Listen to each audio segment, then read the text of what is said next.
Hey guys, my name's Khadroth, and today I'm going to be talking to you about all the welfares that you may be able to pick from with the pilgrimage system coming out. For those of you guys that haven't been paying attention, JP is going to be getting a new mechanic on April 2nd, basically dealing with the return of welfares. We don't have too many details as to how that's actually going to function, including sort of the cost of them, as well as, you know, what their plans are for the overall schedule. As it is right now, we only know of 3 welfares that will be available from the get-go, and of those 3, you're basically looking at it being Kintoki Rider, shuten caster. Oh, I think I already passed her.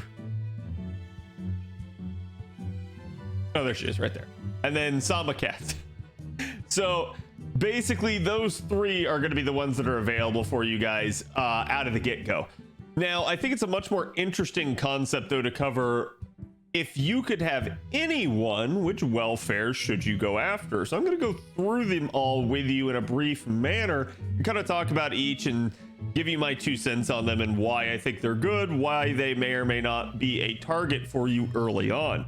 Because I think that's going to become an issue where how they end up giving out the leaves will probably be in enough of a sense that you maybe need to work for it. You maybe need to build them up over time, because you will be able to get the servant coins for these welfares with that system as well.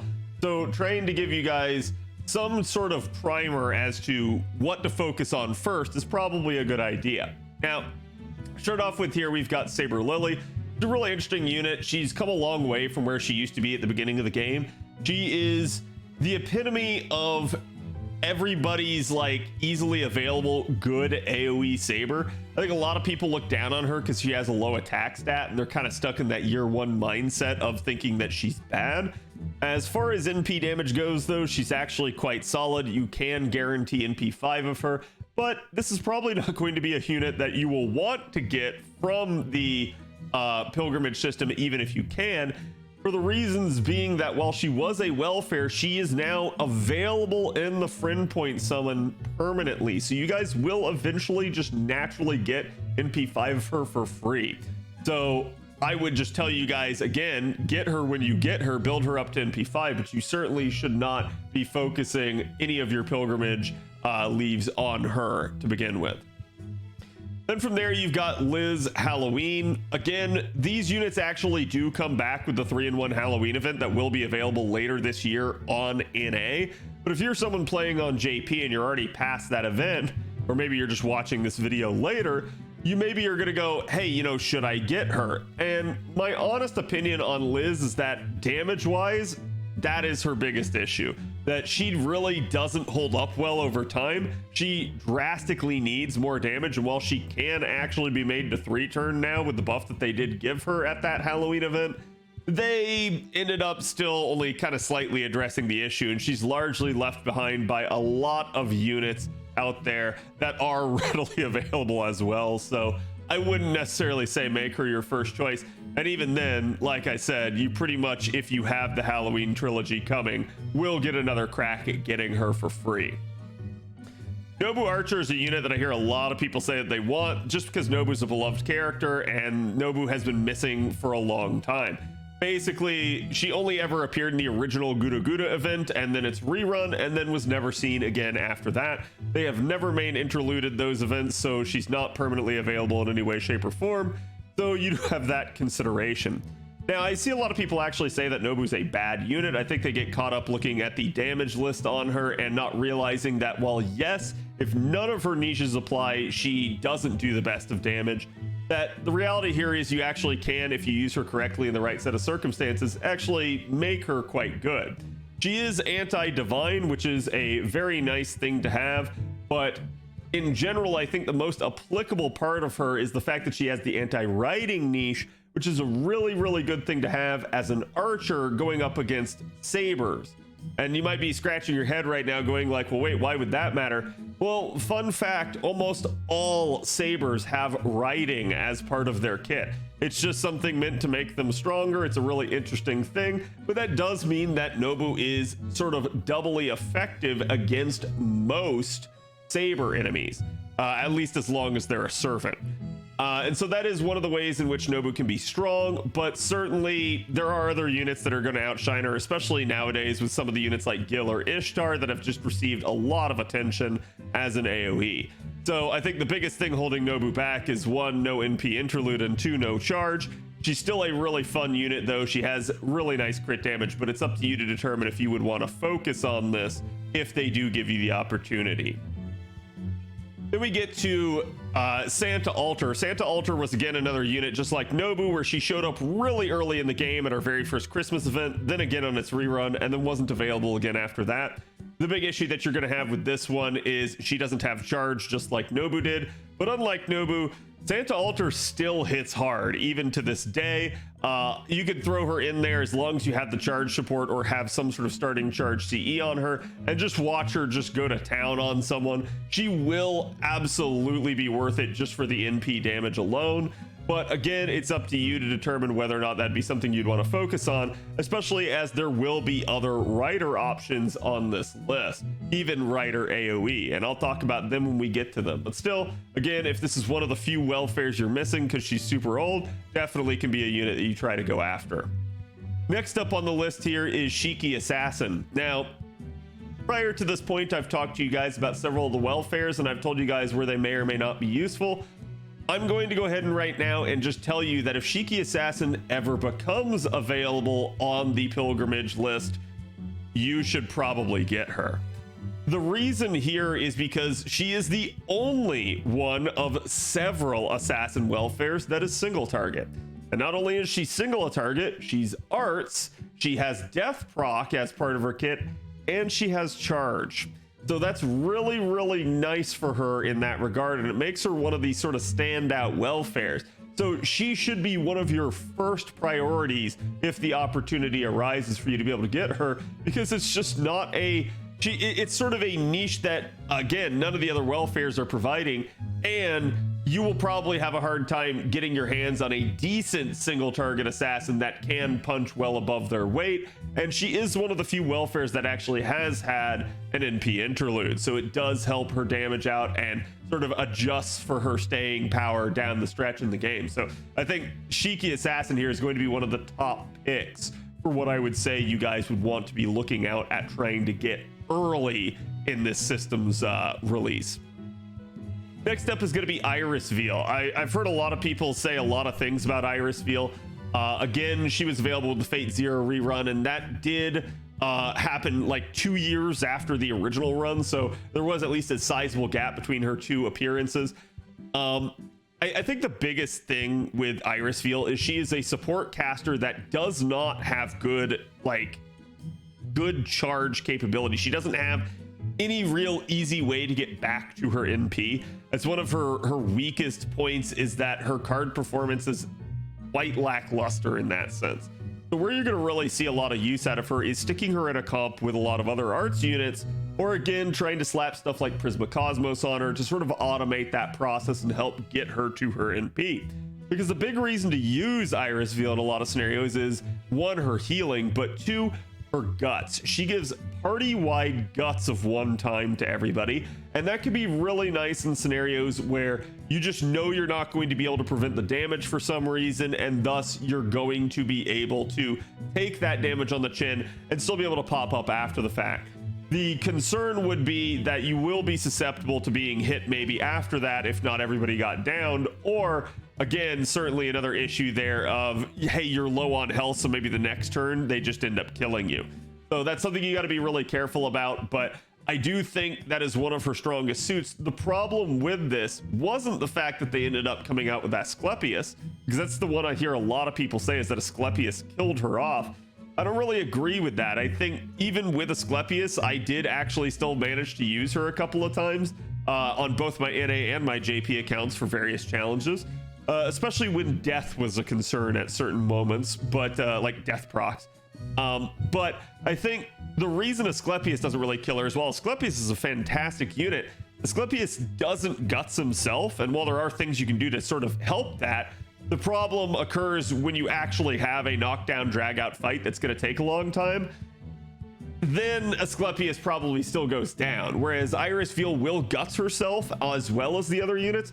So she would still have her own level of protection there, and she does have an invuln in her kit as well to help her stay alive. But I think the issue that really hurts her over time here is the ability to negate damage coming into the party, which is Castoria basically.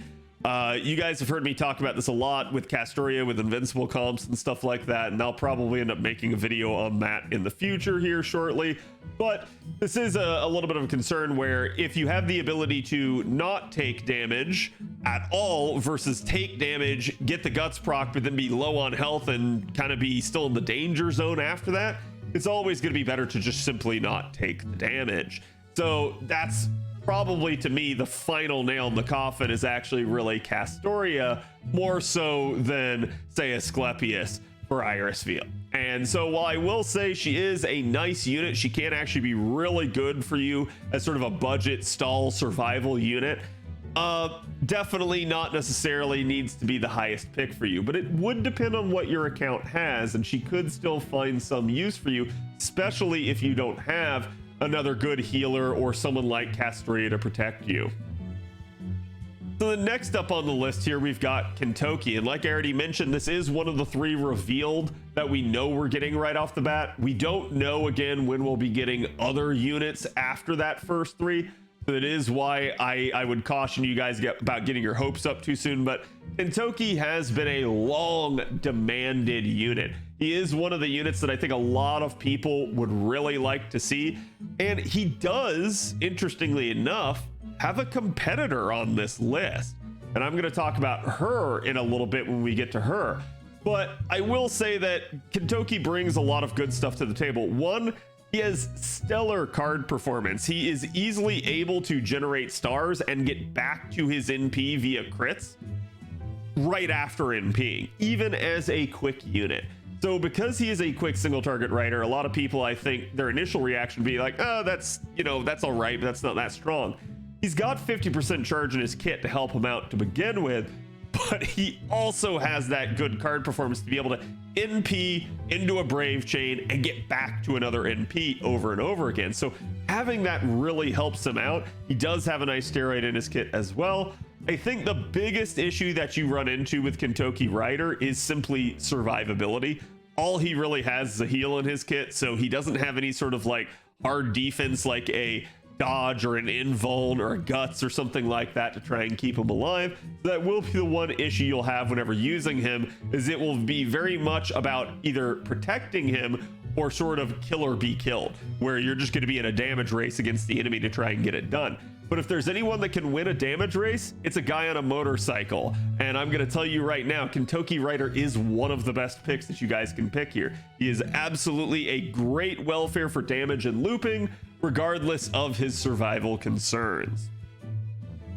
Next up on the list here, you get Shisho Assassin. This is our Summer 1 welfare. She's another really good one, but I think sadly she's showing her age at this point, where originally she was nice because she was a strong, decently powerful AoE assassin, and that was something I think that was really nice about her, especially in the early years of FGO, where we didn't have too many capable units in that regard.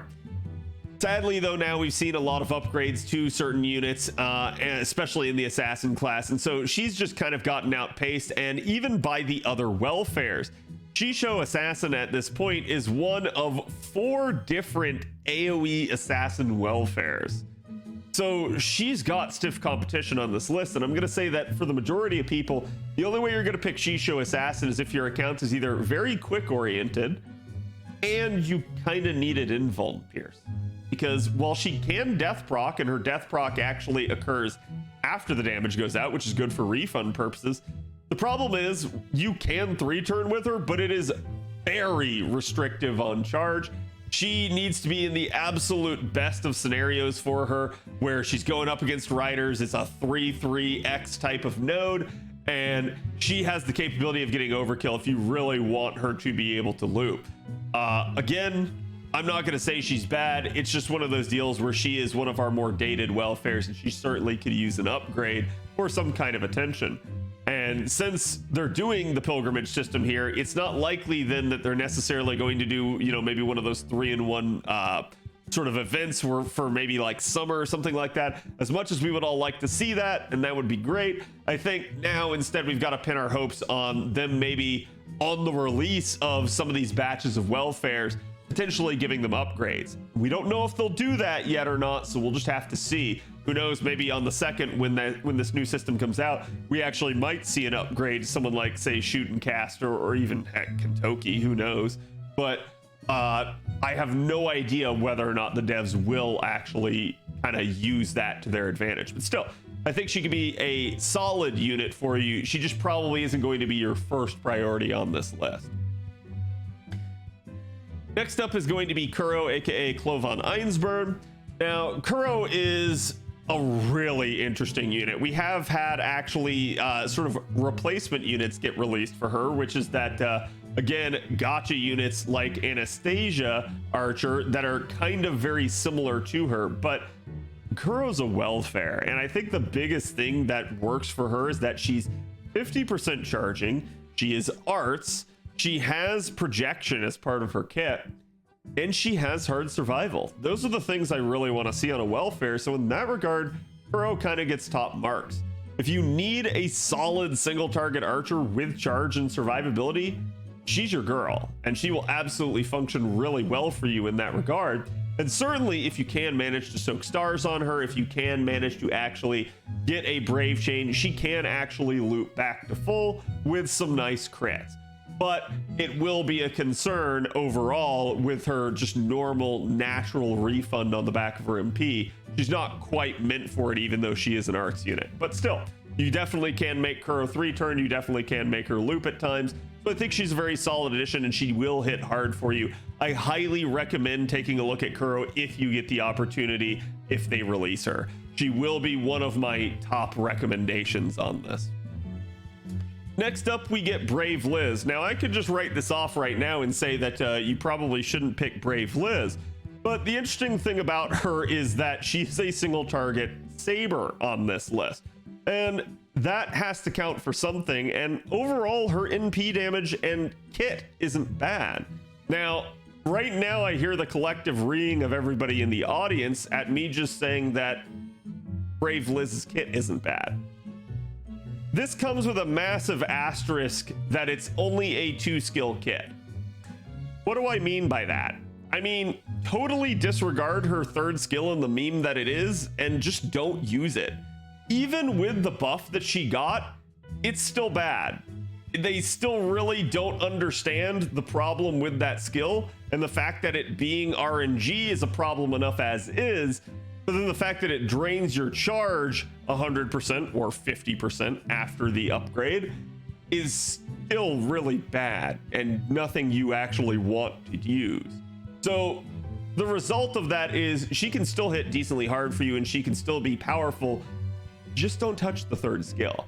And in that regard, if you need a solid single target saber, she's good. She can definitely be a unit you pick. However, keep in mind, she is one of those Halloween trilogy welfares. So just like with Liz Caster, you'll get another crack at her NA later this year. Next up here, we have Janta. Janta is an AoE assassin welfare, and sorry, not assassin, lancer. And in that regard, she's pretty decent. She can actually hit decently hard. She does actually heal, or sorry, increase healing with her NP. So in that regard, she's kind of a nice unit, but I think she's a little bit on the squishy side, and her overall attack power, I would look at it almost something similar like Saber Lily, where outside of using her steroid for her NP, she's gonna hit like a wet noodle. So that's something that you're just going to have to be mindful of. Using her to take out a wave, absolutely fantastic, but certainly not something that I would, you know, maybe prioritize in this list. And the reason for that is just because there are other better options.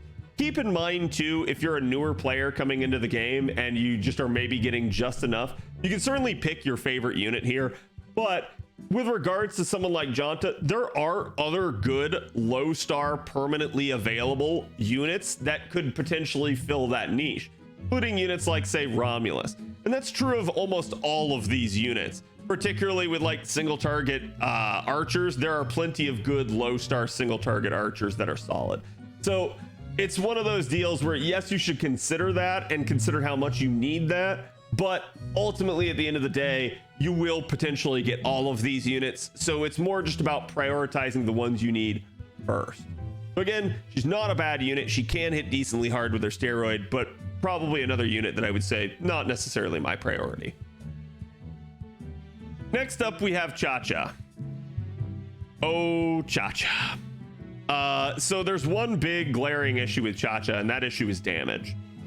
A lot of people would point to the fact that Cha-Cha does have a ramp up sort of defense down that she gets, so it gets stronger every single turn. The problem is it gets stronger over 5 turns, and this game kind of does revolve around a 3-turn meta.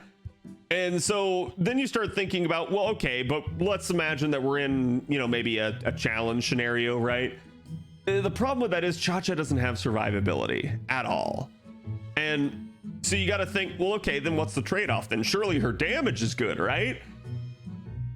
No, that's the biggest issue. In fact, you can pretty much just sit there and stack her up against units like Spartacus that have had a lot of upgrades, and they'll be as effective and have kind of more easy to use charge and stuff like that. So Cha-Cha also gets the charge per turn over 5 turns. So I don't want to make Cha-Cha sound too bad. She is a usable unit, but I gotta be honest and say that Cha-Cha is probably one of my last choices on this list.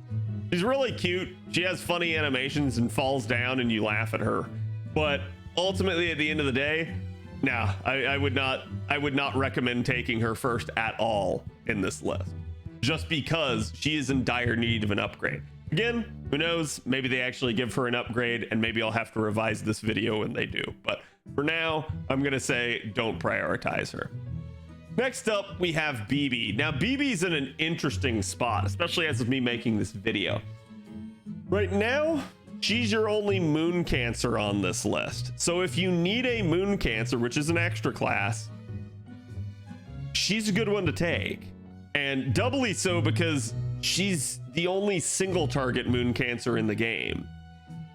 So in that regard, yes, I highly recommend her. Even then, she's actually a really solid challenge unit. Survivability is maybe a little bit of a concern, but she does so much for debilitating her enemies, cleansing the party, and charging the party on the back end of her NP that she's actually really nice to have, and you're logically going to be taking other units that can protect her alongside of her in order to empower her. So in that regard, I think she is just a really, really good option.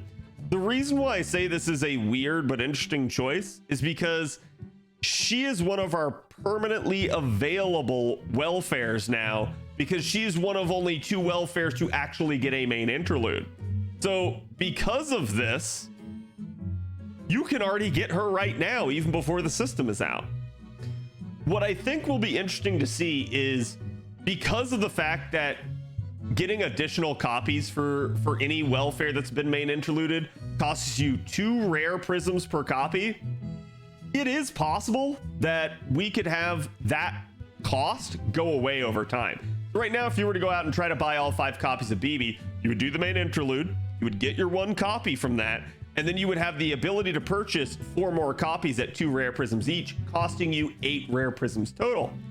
But if they're going to start giving out welfares kind of for free and give you the copies and the coins for free, I can't see them still charging for BB in those scenarios. So we don't know how the additional NP copies will work at this current moment in time. That is definitely still up in the air. But if they are just done via the leaves as well, I can't see the rare prism costs staying. So in that regard, definitely wait for her to actually get released in that system, or just go ahead and bite the bullet and get her and assume that they will refund it. But I would at least wait until the 2nd, until April 2nd here, where the system comes out in full, to be able to see how that functions. Because if there is still a rare prism cost attached to extra copies, you're going to hear a lot of groaning and moaning from people. If there's not, then I think it's reasonable to assume that eventually anybody that actually purchased BB with rare prisms gets refunded. So in that regard, I wouldn't worry too much about it. It'll eventually happen. But still, highly recommend BB. She, again, will be one of my top recommendations on this list. Next up is Bunyan. Bunyan's actually a low star welfare. I do not see Bunyan coming as part of this system, nor is it really necessary because all the Statesman pretty much runs like every year, and even when it doesn't, you can just kind of get it out of the shop now. So it's like Bunyan is a unit that is solid. In fact, I'm going to be honest here and say that I would probably rather have Bunyan over Cha-Cha, but the reality here is you probably won't need to use your leaves on Bunyan, and I'm just going to go ahead and say that you're okay in that regard. So get Bunyan when you can, but definitely don't need to use the pilgrimage leaves on Bunyan. Next up here is Ishtar Rider. Ishtar Rider is another interesting one because she's an AoE quick rider with no charge in her kit, and that may sound concerning to a lot of people, but she actually can loop. It's just going to pretty much be only against casters. There's a lot of riders like that only can loop because their effective damage class is against the best class in the game for looping. So in that regard, casters are just easier to loop against, and her being a rider definitely allows her to be solid in that regard. But again, that's going to be trying to start her out, you know, with starting charge, abuse a lot of super powerful supports and stuff like that. That's probably not going to be why you're going to use her. You're going to use her because she has decent crit rate, good survivability, and it's like a truck.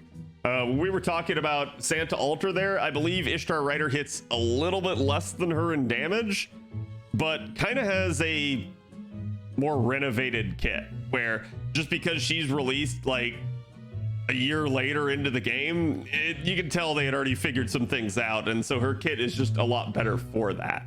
So in that regard, if you really like Ren, definitely go after her, but I think she's still a very solid AoE rider. That being said, not a priority, and the reason why we'll talk about here in a minute. So up here then we get Mecha Ellie-chan, and really it's both of these. They are the same unit, two different copies.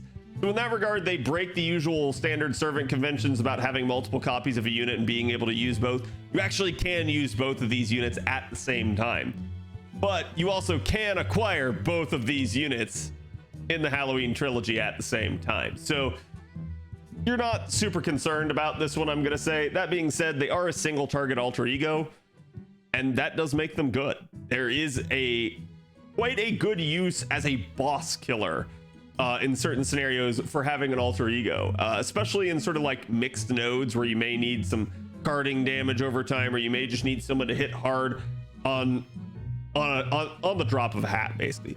They do have 20% charge in their kit, and it's something that I think really helps them out, but you know, probably not the strongest of welfares, probably not the most necessary of welfares.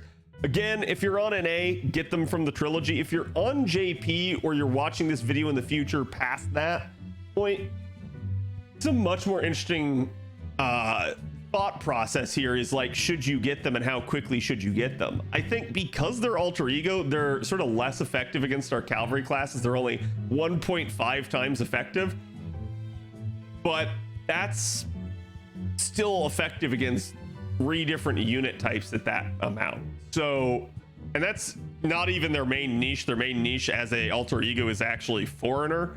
So I think this is a really interesting scenario where, yeah, there may be some logic to going ahead and getting them early because they would cover any needs for a single target assassin, single target caster, or a single target rider for you. Maybe not the best solution, but hey, if you find yourself lacking in any one of those classes, they can be a good pickup. So again, this one is, I'm going to say probably somewhere in the middle of the road, not necessarily a priority, but could be depending on your outlook, depending on your account status. Next up is Altera the Santa. This is the other welfare that has received a main interlude and is permanently available as of right now. So again, this one's another weird one. Just like with BB, we sit here and we wonder, well, should you actually get them? Because right now, additional copies cost 2 rare prisms each. Maybe? I don't really know. That's a question we'll have to answer later. As for how good she is, she's a solid single target archer, honestly. In fact, one of the things I really like about Altera is sort of the flexibility of her skills. She can target her charge and put it on someone else. It's a 20% charge skill. So in that regard, that does make her quite nice. In fact, she's actually one of those units that we often used to use in the calculation of the lotto comps for Qin Gong reasons. Because she was one of those units that, hey, maybe she could take out an enemy for you, but also could throw, you know, buffs onto Qin Gong or whoever else would need them in the comp. So in that regard, she was a unit that, because she was permanently available, because she was a welfare, we could say like, hey, look, you know, some of you probably have her. This would be a decent option for you without making it too whaley, right? But in that regard, I have to say this, depending on who gets out in which order. If Kuro is already released in this system, I recommend going with Kuro first. If Kuro is not, then obviously Altera is your only choice at that point, so go for her. So she is probably middle of the road if Kuro's out, but kind of skyrockets up a little bit in terms of like capability and need if Kuro is not released as of the watching of this video. So next up we get Sieg. Oh man, Sieg is a unit that the community loves to hate. The community loves calling him cardboard. Just please understand that this hatred that's out there is entirely character focused. It has nothing to do with gameplay.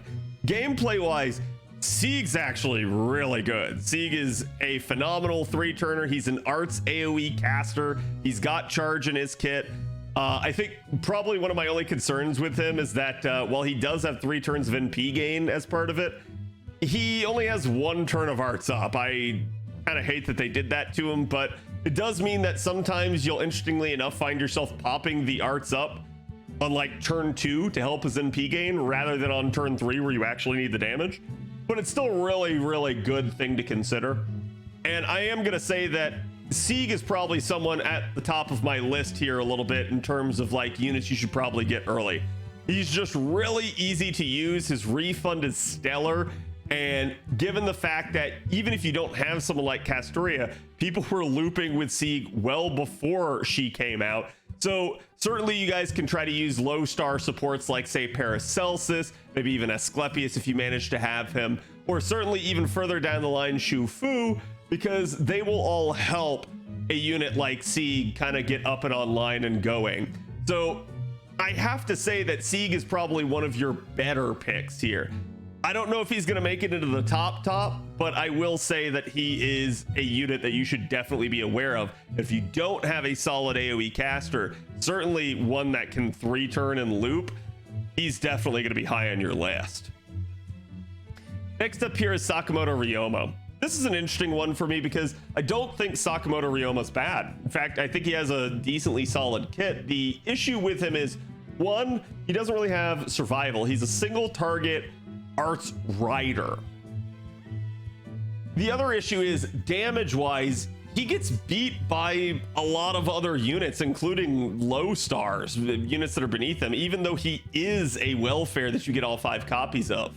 So that's kind of a concern, but maybe not the biggest of concerns. He can still do solid damage if you support him, right? And he does have party charge as well. I think ultimately, at the end of the day, though, it's really the sort of lackluster damage and the fact that he's not really a looper that kind of hurts my opinion of him in that regard. So to me, he's more of a, I'm going to help somebody else do their job and maybe, you know, take out a unit or something like that. But he's not going to be your real like go-getter, high performance, high damage, high octane looper unit. In that regard, you're going to be looking a lot more towards someone like Kintoki, or again, another rider that we'll be talking about here in a minute. Next up here is going to be Jerker. Now, Jerker is a really interesting unit, especially with the fact that she's going to be getting coins here, because the number one issue I think with Jerker, she's a single target buster berserker. And she has 20% charge in her kit. So you can 3-turn with her in the right circumstances, especially with Oberon in the game. But the number one concern with her is her health. She has anemic health and further damages that with her own skills. But damn, is her damage good. And in that regard, as long as you can keep her up to get the punishment out that she needs to inflict, she is solid for you. And given the fact that she's a berserker, she's going to be effective against just about everybody.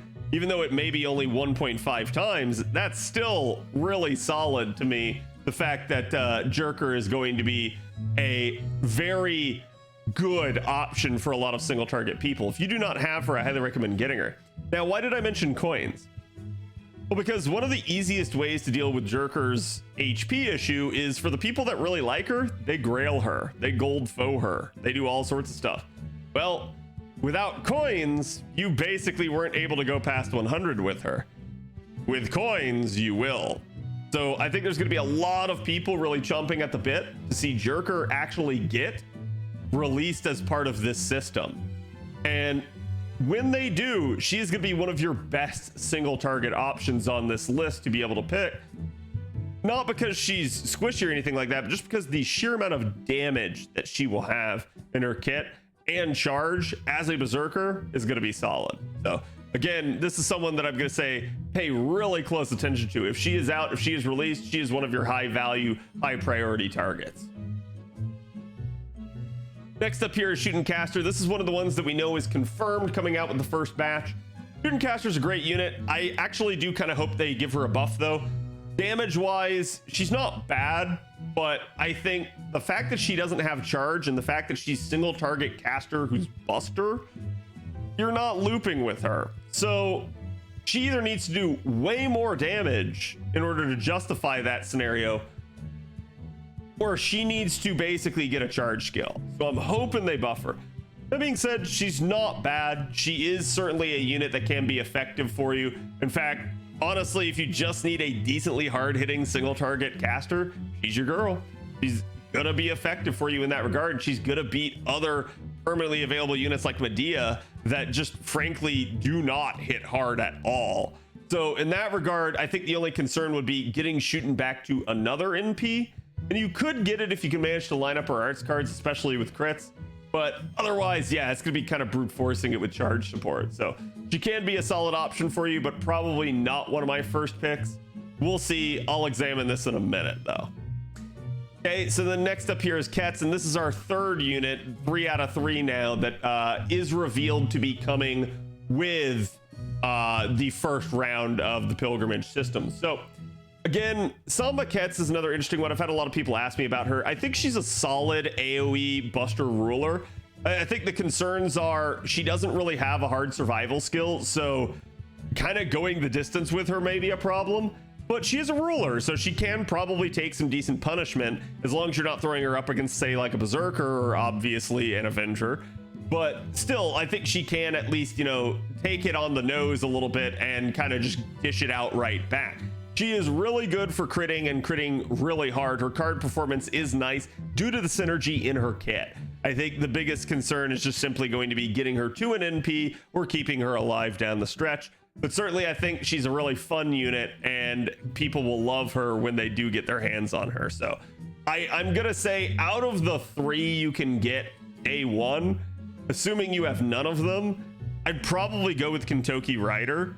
But yeah, there are some definite reasons to consider the other 2, especially if you're really good at Rider already. And again, remember, these leaves aren't going to stop coming. You are going to get them from logging in, doing your dailies, from the occasional event or campaign. So I don't expect it's going to be a super restrictive system where you can't eventually just get all of them. But I would say prioritize Kintoki over these 2. But hey, maybe your account just needs one of these 2 more.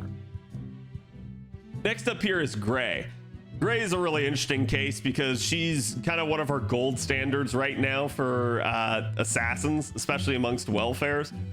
She has kind of been usurped, but not by too much. And I'll talk about that here. Again, she hits really hard for an AoE assassin. In fact, so much so that when she did get her NP interlude, there were a lot of people basically saying like, what the heck? This kind of just really upsets the balance amongst a lot of the other AoE assassins that are out there. Not welfares, but gotcha ones. Because essentially there's a lot of people that she now out damages. And because she did get the NP interlude and because it gave her 10% charge in the back end for NP, she already had 20% charge in her kit. So this turned her into effectively a 30% charger.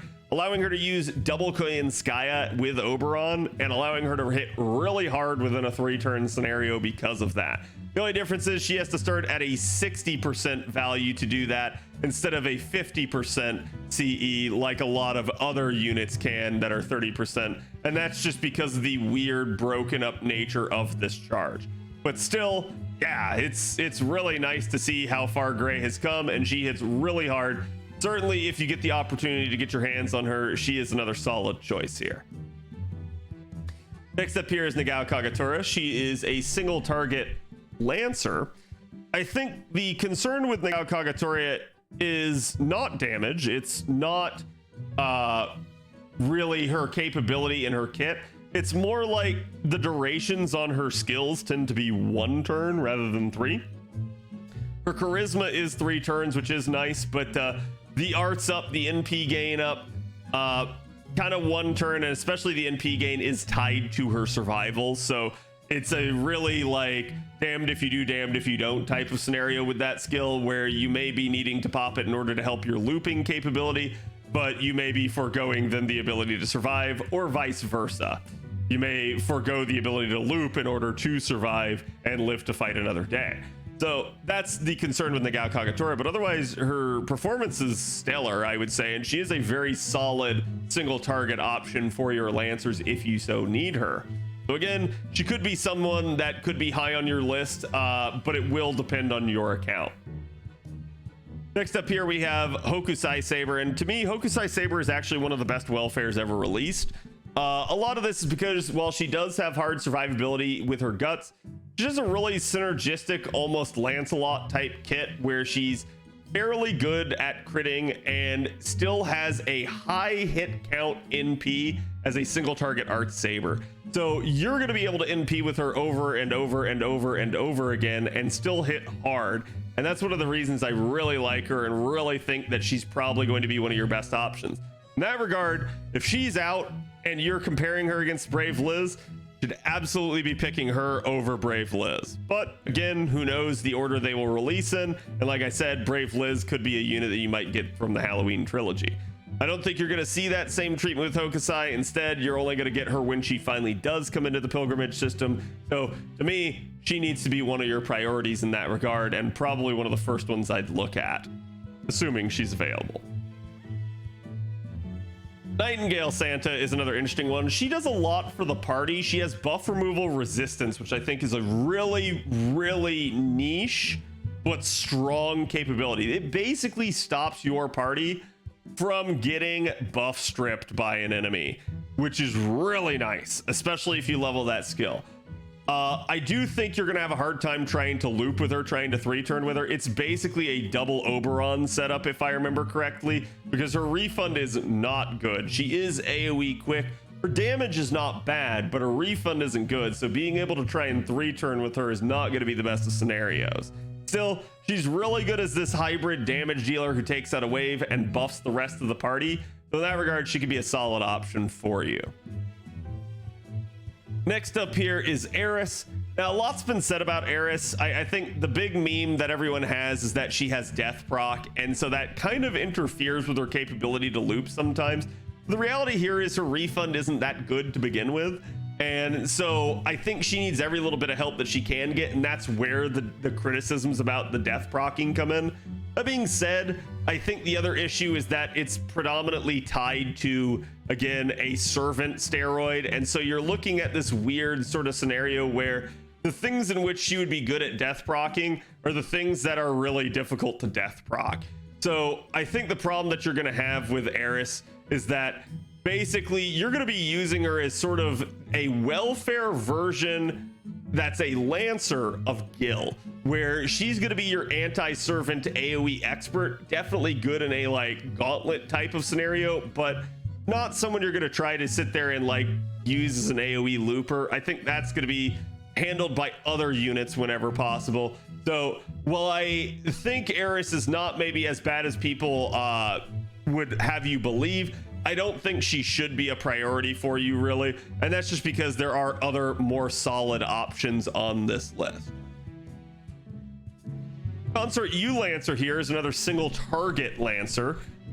In this one, I think the big criticism is going to be that she's quick. Her refund is a little iffy at times because of that, but I do think she has a solid kit. She does have charge. She does have a multi-turn steroid. So in that regard, I think she can be still decent for you and still do work. She is anti-mail as well, which is a really nice niche to have. There's a lot of mail units out there in the game, especially bosses that you end up fighting. So that could be used quite effectively. A lot of people will compare her to Tamamo Lancer, and in that regard, yeah, she basically outdamages Tamamo Lancer at NP1. So unless you're getting higher MP levels of Tamamo Lancer, yeah, Consort U Lancer is going to actually just straight up be better in that regard. But really just depends on your account, really depends on who else is out for the welfares. She could be someone that could move up the list decently for you, but I'm going to say she's somewhere in the middle of the pack for me. Not necessarily a priority, but could be depending on your account status. Still, how she performs in relation to Nagao Kagatori is just that both of them are going to have their issues trying to 3-turn. That's basically it. Both of them will struggle with that, so you don't need to knock one but praise the other for it. To me, they're kind of on equal footing in that because they both have their own peculiarities in that regard. Next up here is Karna Santa. The Karna Santa has some interesting applications, especially with his charge skill also giving debuff immunity for 3 turns, which can be really a solid thing for certain support or challenge scenarios. He does hit decently hard. I think the issue is going to be as a single target quick saber, can you loop with him? And in that regard, maybe, but I don't know. To me, again, he could be another option, but assuming Hoku Saber is out, that's probably the one I'm gonna go for first. And that's just due to the ease of getting supports for someone like Hoku Saber versus someone like Karna. If you happen to have quick supports though, maybe go with Karna instead. He might work better for you. Next up here, we have Kichi Hogan. So we were talking about Shisho Assassin earlier. And Shisho Assassin, I was saying, basically has a lot of issues being able to loop. If Shisho Assassin had that issue, Kichi Hogan is much better at it. She's definitely a late comer to the game in that regard, but the result of that is she has a better kit. She is a more fluid looper, and she definitely has a little bit of an edge on damage compared to Shisho Assassin, even though they're both AoE quick units. So to me, if you're looking for an AoE looper that's quick, Kichi is probably who I go with over Shisho Assassin. Again, she does have charge, and that will allow her to maybe function in a little bit more of odd node setups, but certainly, especially with quick units, you will always have that question of what do I do if it isn't a 3/3 whatever type of node, because any sort of less units may potentially give me issues, especially if I factor in a lot of refund as part of my kit. All right, then we get Mixa here. Now, Mixa is to me a solid option. She is an AoE foreigner, and she does actually hit quite hard. She does bring a new niche to the game with mechanical as well, so she can be an awesome unit for that. The biggest issue, I think, is going to be trying to 3-turn with her, trying to loop with her. She is AoE quick, so again, the issue of getting the proper supports will be a thing, but ultimately, I'm going to say she's probably not going to be used as your looping option. And that's just because refund is not the best, and really, I think again, with her not really having charge of any sort, that's going to be one of the concerns that you have with her. Yeah, she does have Berserker append, which is nice. So again, that could be something where with coins, hey, maybe we go after that, right? But again, if you really just need a foreigner, she's definitely going to be one of the only options that you have. So in that regard, I'd go after it. All right, next up here is another interesting one, and actually Da Vinci has not had her rerun. In fact, you guys can pretty much see as we're to most of these units that haven't had it. Karna did actually have his rerun, but pretty much everyone here on down has not had a rerun for welfares. So as a result, they might still get a rerun before coming to the pilgrimage system, but don't hold your breath. While the JP devs have said that they're going to be doing less reruns, I assume that reruns aren't over, but I would also assume that reruns are not guaranteed. So as a result of that, don't assume you're going to get one. And that definitely affected Da Vinci Ruler here, where, again, this version of DVR did not get a rerun when everyone expected her to. Basically, they did not rerun Summer 6, so nobody ever had another crack at getting her if they didn't get her the first time around. Again, NA will have this coming up this year to be able to get her, so certainly that is a thing. But yeah, I'm still going to say this is going to be a concern is, you know, will she get another one, and will you be able to acquire her from outside this system, or will you have to get her in it?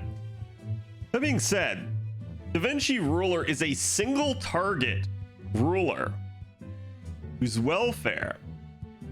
The issue is that her NP has RNG aspects to it. And just like with Brave Liz, the issue then becomes, can you rely on any of it? And the answer is no. So any part of that RNG aspect of her NP that would help her, if it helps, you just have to take it. And if it doesn't, you just have to assume, hey, I wasn't going to get it anyways, right? You just pretty much need to always take the pessimistic approach on that one and assume you're not getting the proc. That being said, she does have targetable charge. So she is one of our rare sort of supportish units that you can get as a welfare. And in that regard, she could be decent for your account. Take out the fact that she's a single target ruler and just start thinking about her as this flex unit that can maybe take out a single enemy wave and then still end up helping out another unit. And you'll start to see the real value of DVR. And in that regard, I think this would bump her up the list quite a bit. There was some conspiracy theory that maybe one of the reasons why we didn't get a rerun is possibly due to them not wanting to give DVR out for free again, because they basically gave everyone a support. So it's an interesting theory. I don't think it necessarily holds true. I think they were just trying to stop people from farming at Summer 6, but I do think this moves her up the list quite a bit in that regard, because she is one of the few units that you can acquire that can grant charge to another unit. All right. So then after that, we get to Cinderella, as I like to call her. This is Rider Liz. And Rider Liz is your kintoki competition. Rider Liz is a 30% charging single target buster rider. Now, if you're lucky enough to have Koyan Sky and Oberon, this means that not only will she hit harder than kintoki, but she will be a guaranteed return. So in that regard, if you have the proper supports, she can actually be better than kintoki in a lot of ways. I think where kintoki still stands out is his card performance, but Cinderella's no slouch there either, but I'm not sure it's much of an edge. And given the fact that she has a synergy with Buster units, and given the fact that she also has a self-cleanse, yeah, I think she's actually a really strong unit you should consider. So to me, going after Cinderella, again, you'll get her as part of the 3-in-1 Halloween event, but assuming that has already passed, should you go for her if she's out? The question would be basically predicated on what supports you have. If you have Oberon and Koyanskaya, I'm going to tell you to get her before kintoki. If you don't, I'm going to tell you to get kintoki.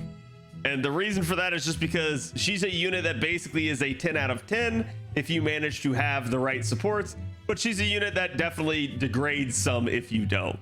Even if you just had Koyanskaya, you could still use her effectively, but I would say at that point, yeah, you should probably be, again, definitely considering the other option on the list, which is kintoki. But still, I do really like her. I think she's really strong, and I think she's a unit that honestly a lot of people are probably overlooking on this list.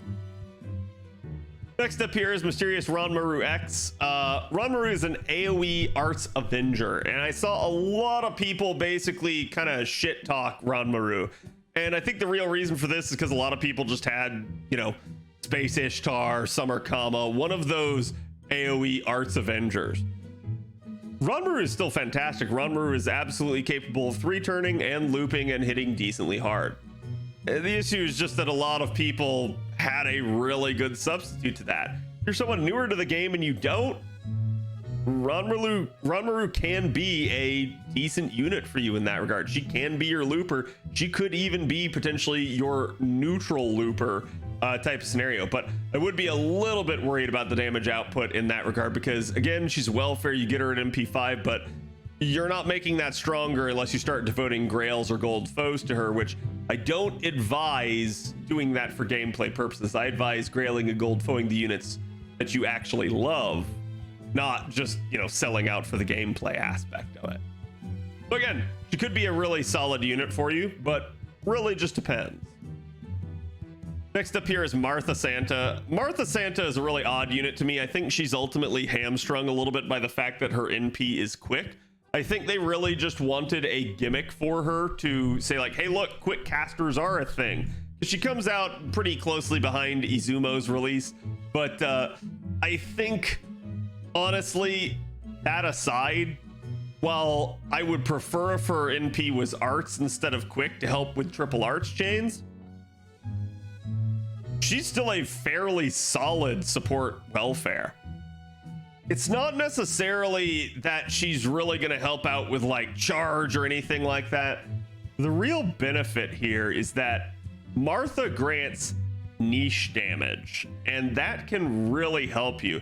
Think of it just like her ruler form, where she's basically going to give you damage bonus against demons, damage bonus against undead, damage bonus against divine as well, I believe. So really nice in that regard.